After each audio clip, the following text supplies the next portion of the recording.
Instituto Politécnico Nacional. Escuela Superior de Ingeniería y Arquitectura, Unidad Zacatenco. Proyecto de caminos. A continuación, el equipo 2, conformado por 1. Avilés Silot Jesús. 4. Hernández Serrano Fernando. 7. Ramírez Carrillo María Fernanda. 8. Valadez Bautista Jesús. 9. Domínguez Hernández Andrea. Presentarán temas de la Unidad 6. 6.7.4. Memoria de cantidades de obra. Para la memoria de cantidades, se hará uso de la paquetería de Microsoft Office, Excel, así como se hará uso de AutoCAD y CivilCAD. Geometría del seccionamiento. Este formato se utiliza generalmente en puentes para ver la forma en la superficie de rodamiento. Este formato se obtiene a partir de las secciones transversales. Para el llenado del formato geometría del seccionamiento, se utiliza la hoja de cálculo con nombre, sobre elevaciones y ampliaciones. En esta hoja tenemos los bombeos, ampliaciones, anchos totales de calzada y ensanches del tramo. Tulapilla San Andresito, con estaciones que van del 0+30 hasta la 3+60. Haciendo uso de la paquetería de Office, Excel, se pasa de forma manual del formato de geometría de seccionamiento se tomó de los apuntes de caminos y ferrocarriles. Edición 2018. Desde la hoja de cálculo, sobre elevaciones y ampliaciones, vincularemos los datos al formato. Este formato está compuesto por 10 columnas. Columna 1. Estación. En esta columna se anotan los kilometrajes de las estaciones correspondientes a las secciones en estudio, es decir, a cada 20 metros y en los puntos de interés. En este caso, se vincularán las estaciones de nuestra hoja sobre elevaciones y ampliaciones. Columna 2. Velocidad de proyecto. La velocidad de proyecto para el camino tipo C es de 70 km por hora. Columna 3. Sobre elevación. En esta columna se anotan las sobreelevaciones, tanto derechas como izquierdas, correspondientes a las estaciones de las secciones en estudio, es decir, a cada 20 metros y en los puntos de interés. De igual forma que la columna 1, se vinculan las celdas y se despliega la función hacia abajo. Columna 4. Ampliación curva. En esta columna se anotan las ampliaciones que corresponden por curva. De igual manera se vincularon las celdas correspondientes a ampliaciones derechas e izquierdas. Columna 5. Sobre ancho. Aumento en la sección transversal de una calzada en las curvas, con la finalidad de mantener la distancia lateral entre los vehículos en movimiento. Como el formato de CivilCAD no nos da los sobreanchos, se obtuvieron con la diferencia de las columnas M y N, con las columnas K y L. Columna 6. Ancho normal. El ancho normal para la calzada de un camino tipo C es de 3.50 metros para ambos lados. Columna 7. Ancho con ampliación. En esta columna, se suman las columnas I y J, que corresponden al ancho normal de la calzada, con las columnas E y F que corresponden a la ampliación curva. Columna 8. Ancho total. Se vinculan los datos proporcionados por CivilCAD y correspondientes al ancho total de la calzada. Para ambos lados, este ancho incluye el ancho normal con ancho con ampliación de curva. Columna 9. Talud. Se vinculan los datos proporcionados por CivilCAD y correspondientes taludes para ambos lados. Columna 10. Observaciones. En esta columna se anotan las observaciones que se tengan frente a la información proporcionada en el formato de geometría de seccionamiento y que se deban tener en cuenta al llevarse a construcción el tramo. Finalmente, se presenta el formato de geometría del seccionamiento, debidamente llenado. Formato de registro y cálculo de la ordenada curva masa. Este formato está compuesto por 19 columnas. Columna 1. Estación. En esta columna se anotan los kilometrajes de las estaciones correspondientes a las secciones en estudio, es decir, a cada 20 metros y en los puntos de interés. Para darle formato a nuestros valores, nos iremos a Formatos de celdas, de ahí seleccionamos la opción Personalizado y elegimos la opción de 0+30, procedemos a dar clic en el botón Aceptar. Columna 2. Elevación terreno. En esta columna se anotan las cotas o elevaciones del terreno natural, tomadas del perfil del mismo o bien de la nivelación definitiva realizada en campo. Columna 3. Tangente vertical. Esta columna se subdivide en dos. Columna para pendientes. En esta columna se deben indicar las pendientes tanto de entrada como de salida de las tangentes verticales. Se tomarán las pendientes que se obtuvieron del perfil de la subrasante como se muestra a continuación, donde tenemos una pendiente del menos 0.5% para los primeros kilometrajes. Columna para cotas. En esta columna se anotan las cotas de cada uno de los puntos sobre la tangente vertical. Solo cuando se calcule curva vertical, para efectuar el cálculo se realiza la siguiente condición. Por ejemplo, si columna G, factor Y, es igual a nada, se procede a la sumatoria de las columnas H, elevaciones de subrasante, y columna G, factor Y. Columna 4. Curva vertical. Esta columna se subdivide en 3 columnas, las cuales se llenan solamente cuando existen curvas verticales junto con todo el cálculo de la corrección de la curva. Para llenar la columna 3 y 4, primero se identificarán los PI de las curvas verticales. A cada curva vertical se le dio una longitud de 120 metros, por lo que cada curva cuenta con 6 estaciones. Las estaciones se colocan en el valor X de la columna 4, siendo del 0 al 6. Excel nos permite hacer uso de la condición si, para realizar nuestros cálculos de manera más rápida. En caso de la columna E, factor X, se lleva a cabo la siguiente condición. Si E es igual a nada, entonces se efectúa la división de la columna C, pendiente, entre 10 por 6. Todo este resultado se multiplicará por la columna F, X2. Cabe mencionar que es importante que las pendientes de entrada y salida, de la columna 3, sean verificadas e introducidas manualmente. Para esto nos podemos apoyar de los formatos generados por Civil CAD, o del plano mismo, ya que, con la diferencia de pendientes, obtenemos el parámetro K, que es importante para el cálculo de la cota de la curva vertical. Para el cálculo de la columna F, X al cuadrado, se efectúa la condición. Si, para el caso de dicha columna se ocupará la siguiente condición. Si E es igual a nada, no se realiza nada. Si tenemos un valor en dicha columna se procede a realizar la operación del valor que se encuentra en la columna E y este se elevará al cuadrado. Columna 5. Elevación subrasante. En esta columna se anotan las cotas de todos y cada uno de los puntos sobre la subrasante, es decir, la elevación que les corresponde de acuerdo con el perfil trazado, como resultando de haber proyectado las tangentes verticales con sus pendientes y hecho los cálculos de las curvas verticales. En la hoja se vinculó el valor de elevación de la subrasante que le corresponde a cada estación y punto de interés. Columna 6. Espesores. En esta columna se harán las anotaciones respectivas, ya sea en corte o terraplén, dependiendo del signo que resulte de realizar la diferencia entre la subrasante y la elevación del terreno natural. Es decir, cuando el terreno está más alto que la subrasante, negativo, se baja realizando un corte y cuando es más bajo que la subrasante, positivo, se sube haciendo un terraplén. Estos resultados se registran en sus respectivas columnas. En pocas ocasiones resulta la diferencia nula o cero. Estos espesores de igual manera, se vinculó, respetado si se refiere a espesor de corte o terraplén. Columna 7. Áreas. En esta columna se anotarán las áreas correspondientes a la sección de construcción de la estación, ya sea en corte o en terraplén. Para obtener las áreas se procede de la siguiente forma. Se dibujan a escala, 1 a 100, las secciones transversales del terreno. Se mide sobre el eje del camino el espesor en corte o en terraplén que se tenga. Se valora el área de cada una de las capas existentes en la sección de construcción, de terraplén o de corte que se tenga, mediante la aplicación de cualquiera de los siguientes métodos. A. Método gráfico. B. Método analítico. C. Método del planímetro. En nuestro caso, solo se vincularán las celdas correspondientes. Columna 8. Suma de áreas. En esta columna se registran la suma de área que se tiene en una estación más el área de la estación anterior. Estos resultados obtenidos se registran en sus columnas respectivas, ya sea que se trate en corte y o terraplén. Columna 9. Semidistancia, D sobre 2.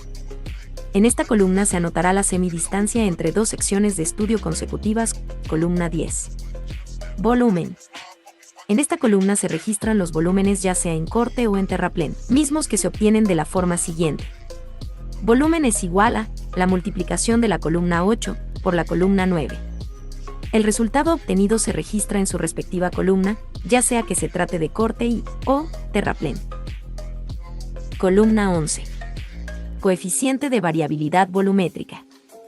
Es la relación que existe entre el peso volumétrico del material en su estado natural y el peso volumétrico que ese mismo material tiene al formar parte del terraplén.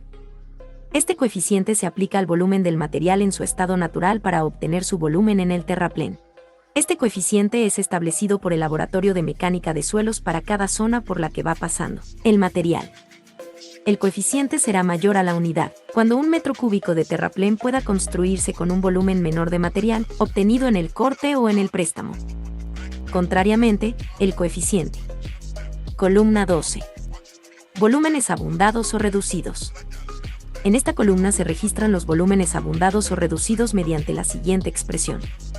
Volumen abundado o reducido es igual a la multiplicación de la columna 10 por la columna 11. Es decir, se obtiene del producto de los volúmenes afectados por el coeficiente de variabilidad volumétrica. Columna 13. Total de corte y terraplén. En esta columna se pondrá la suma de las columnas del inciso anterior, la 12, en la siguiente columna, total terraplén. En esta columna se pondrá el total de volumen de terraplén, realizando la suma de las columnas de terraplén, cuerpo del terraplén, capa subyacente y capa subrasante, que correspondan al tipo de material que se tenga en la zona de los cortes. Columna 14. Suma algebraica. En esta columna se registrará el resultado de la suma algebraica de los volúmenes, dando el signo positivo, más, a los volúmenes de corte, y el signo negativo, menos, a los de terraplén. El valor que se obtenga al hacer la diferencia entre ambos volúmenes se anota en aquella columna que predomine, ya sea en corte o en terraplén. Para la columna 14, en corte, se hace uso de la condición sí, que nos dice que si AR es mayor que AS, entonces a R se le restará a S, quedando el valor positivo. Si no se cumple la condición, se le pide a Excel que no realice ninguna acción. Para la columna 14, terraplén, la condición sí nos dice que si AR es menor que AS, entonces a S se le restará a R, quedando el valor negativo. Si no se cumple la condición, se le pide a Excel que no realice ninguna acción. Columna 15. Ordenada curva masa. Finalmente se llega al cálculo de la ordenada de curva masa, que no es otra cosa que ir sumando o restando, según lo indique la columna número 14, a un valor de ordenada cualquiera, tomado como origen, de tal manera que se obtengan valores positivos como resultado. Generalmente el primer punto de partida se elige con una cantidad elevada, por ejemplo, 50.000 o 100.000, con el fin de que siempre se tengan valores de la curva más positivos con relación al eje de referencia. El valor inicial de nuestra columna 15 es de 100.000. Para esta columna también se implementa la condición sí, que nos dice que, si en AT no hay valores, entonces se sumarán las columnas AV y AU, pero, si en la columna AT existe valor, entonces se sumarán las columnas AV y AT. Columna 16. Volumen de finos. En esta columna se registrarán los volúmenes de los materiales de las capas subyacentes y subrasantes, provenientes de bancos de préstamos según lo indiquen los estudios de geotecnia. Columna 17. Ordenada de curva masa de finos. En esta columna se calculará la ordenada de curva masa de finos que consistirá en ir restando los volúmenes de finos. Columna número 15. Al valor de una ordenada tomada como origen que deberá tener un valor tal que las diferencias sean siempre positivas. El valor inicial de nuestra columna 17 es de 50.000. Columna 18. Volumen de subbase más base. En esta columna se registrarán los volúmenes de los materiales de las capas subbase y base. Columna 19. Ordenada de curva masa de SB más BA. En esta columna se calculará la ordenada de curva masa de finos que se forma al ir restando los volúmenes de la columna número 16, al valor de una ordenada tomada como origen que deberá tener un valor tal que las diferencias sean siempre positivas. El valor inicial de nuestra columna 19 es de 50.000. El formato de registro y cálculo de la ordenada masa se encuentra completo. Formato de cantidades de obra. Cantidades de obra. En el siguiente formato se realiza un resumen de cada uno de los trabajos a realizar y la cantidad de los mismos. Para el llenado del despalme en corte y áreas de terraplén haremos uso de nuestra tabla de registro y cálculo de la ordenada curva masa y haremos la vinculación con los datos que se fueron obteniendo. Para el llenado de los sobreacarreos, nos guiaremos de nuestra tabla de sobreacarreos, los datos que fueron previamente calculados. Formato de sobreacarreos. De acuerdo con los sobresacarreos obtenidos por el CivilCAD, tenemos 10.784 metros cúbicos de desperdicio y que no se necesita material de préstamo, ya que da un volumen de 11.636 metros cúbicos de acuerdo con las características del tipo de suelo de nuestro tramo del camino. Se procede al llenado de nuestro formato de cálculo de sobreacarreos. Una vez que dibujamos la ordenada curva masa y hayamos trazado nuestra compensadora económica, procedemos a calcular nuestros sobreacarreos, localizados previamente, como se podrá observar en la siguiente figura, en la cual se presentan cortes y terraplenes. Fórmula para cálculo de sobreacarreos. Sobreacarreos es igual a la diferencia de ordenada curva masa entre el coeficiente de variación volumétrica, finalmente multiplicamos por la distancia de pago. Para calcular los sobreacarreos es necesario emplear la siguiente tabla. Una vez que contamos con todos los datos, procederemos a calcular los sobreacarreos, empezando por sumar las ordenadas medias para saber de qué forma se pagarán el sobreacarreo apoyándonos en la tabla antes descrita. Del diagrama de la curva masa y con las distancias medias de acarreo calculadas se obtienen los sobreacarreos de la siguiente manera. Ocuparemos nuestro sobreacarreo número 3 de proyecto. El dato que ocuparemos para nuestro coeficiente de variación volumétrica depende de las características del material en el lugar sobre el cual se está haciendo el proyecto. En nuestro caso ocuparemos un valor de 0.95. El sobreacarreo número 3 se calcula de la siguiente manera. 95 más 92.60, obtenemos como resultado 187.6. Según a la clasificación, este sobreacarreo entra en el rango de hectómetros. Procedemos a restar 31.028 menos 14.891, como resultado obtenemos 16.137. Acomodamos estos valores de manera que sea perceptible el desglose del cálculo. Lo siguiente es dividir 16.137 entre 0.95, esto lo multiplicaremos por la división de 188 entre 100. El resultado que obtengamos finalmente lo multiplicaremos por 2. Nuestro sobreacarreo 3 resultó con un volumen de 33.973 metros cúbicos hectómetros. El sobreacarreo número 7 se calcula de la siguiente manera. 88.82 más 117.43, obtenemos como resultado 206.25. Según a la clasificación, este sobreacarreo entra en el rango de hectómetros. Procedemos a restar 51.010 menos 44.041, como resultado obtenemos 6.969. Acomodamos estos valores de manera que sea perceptible el desglose del cálculo. Lo siguiente es dividir 6.969 entre 0.95, esto lo multiplicaremos por la división de 206 entre 100. El resultado que obtengamos finalmente lo multiplicaremos por 2. Nuestro sobreacarreo 7 resultó con un volumen de 14.672 metros cúbicos hectómetros. Teniendo los cálculos anteriores, se procede al llenado de nuestro formato de cálculo de sobreacarreos. En este formato se realiza un resumen de los diferentes tipos de sobreacarreos que se realizan, así como la cantidad de ellos. Formato de préstamo de banco. En este formato se realizará un resumen de los metros cúbicos de material que se traerán de los diferentes bancos de préstamo y la distancia a pagar por su acarreo. Para el llenado del formato comenzaremos por ubicar los bancos de préstamo cercanos a la zona. Paso 1. En el buscador Google, buscaremos la página Bancos de Materiales de la Secretaría de Comunicaciones de Transporte 2020, Veracruz. Paso 2. Seleccionaremos la primera página que se nos presenta al buscarlo. Al momento de que se abre, nos despliega un archivo PDF con un inventario de bancos de materiales. Paso 3.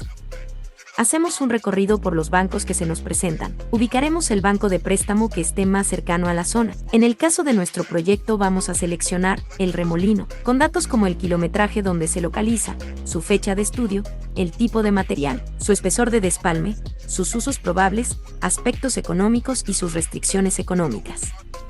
Entre los usos probables del banco de material, el Remolino, encontramos su base, concreto asfáltico, finalmente concreto hidráulico.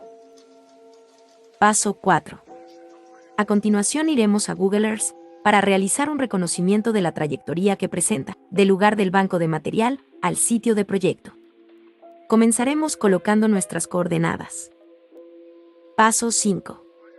Ubicamos nuestro banco, el Remolino, y su trayectoria. Paso 6. Le solicitamos a Google Earth que muestre el perfil de elevación. Paso 7. Enseguida nos muestra el perfil de elevación y el kilometraje de nuestro banco de material, por lo que se muestra será de 33.3 kilómetros. Paso 8. Procedemos al llenado de nuestro formato de acarreos, nos apoyaremos mediante el archivo PDF previamente descargado, iniciando con el llenado del nombre del banco de préstamo, los kilómetros a los que está ubicado de nuestro proyecto, que en nuestro caso es de 33.3 kilómetros, a su vez la estación marcada, que será en el inicio de 0 más 3 ceros. Paso 9. Para el llenado de geométrico del terraplén, realizaremos una sumatoria de nuestra columna 16, volúmenes de finos de nuestra tabla, registro y cálculo de la ordenada curva masa, con ayuda de la acción suma en Excel y vinculamos nuestros datos. Paso 10. Para realizar el llenado compactado al 100%, nos ubicamos en la columna 10, volumen, capa subrasante, y realizamos una sumatoria de todos nuestros valores ubicados en ella, y el resultado que nos arroje lo vinculamos en nuestro formato, y lo dividimos entre el valor asignado de compactación, dando como resultado nuestra cantidad en metros cúbicos. Paso 11. Para el llenado compactado al 95%, nos ubicamos en la columna 10, volumen, capa subyacente, y realizamos una sumatoria de todos nuestros valores ubicados en ella, y el resultado que nos genere lo vinculamos en nuestro formato, y lo dividimos entre el valor asignado de compactación, dando como resultado nuestra cantidad en metros cúbicos. Paso 12. Realizamos una suma de nuestros resultados de compactación. En el caso como únicamente tenemos valores en 100% y 95%, procedemos a sumarlos y obtenemos el valor de geométricos en el préstamo. Paso 13. Para la obtención de la distancia media, se obtendrá de acuerdo a los kilometrajes que se tengan con respecto al camino, en nuestro caso será 3 más 60 y 0 más 3 ceros, obteniendo la distancia media, la cual nos dará. Paso 14. Para nuestro sobreacarreo, únicamente ocuparemos 1 kilómetro, dentro de los 23.000 será de 23.000 metros cúbicos en el primer kilómetro. Formato clasificación de cortes. Este formato sirve para indicar los kilometrajes y la cantidad de metros cúbicos que se cortaron a lo largo del tramo en análisis. Ejemplo estación 0 más 3 ceros, al 0 más 380. Paso 1. Abriremos nuestra tabla de registro y cálculo de la ordenada curva masa. Enseguida nos posicionaremos en la columna 10, volúmenes, pero la columna que nos interesa para el llenado del formato es la columna de corte AC. Nos posicionamos en esa columna. Paso 2. Luego indicaremos en la columna 1, ubicación de corte, nuestros valores de las estaciones de proyecto. Iniciaremos en la estación 0 más 3 ceros y la terminaremos en la estación 0 más 380, que es donde se encuentra ubicado nuestro inicio y término del mismo, ya que, en el cadenamiento, 0 más 380 es donde nos muestra nuestro corte sin valor. Paso 3. En la columna 3, clasificaciones, vincularemos nuestros datos de la tabla de registro y cálculo de la ordenada curva masa. Mediante la operación de suma, seleccionamos todos nuestros datos de corte que se encuentren dentro del cadenamiento 0 más 3 ceros y 0 más 380 para el primer caso y procedemos a sumarlos. Paso 4. Finalmente, en la columna 4, total, nos dará el valor total de nuestro cálculo, previamente realizado la sumatoria. Paso 5. Se realiza el mismo procedimiento para todas nuestras siguientes estaciones. En nuestro caso realizaremos del cadenamiento 0 más 3 ceros al 3 más 60.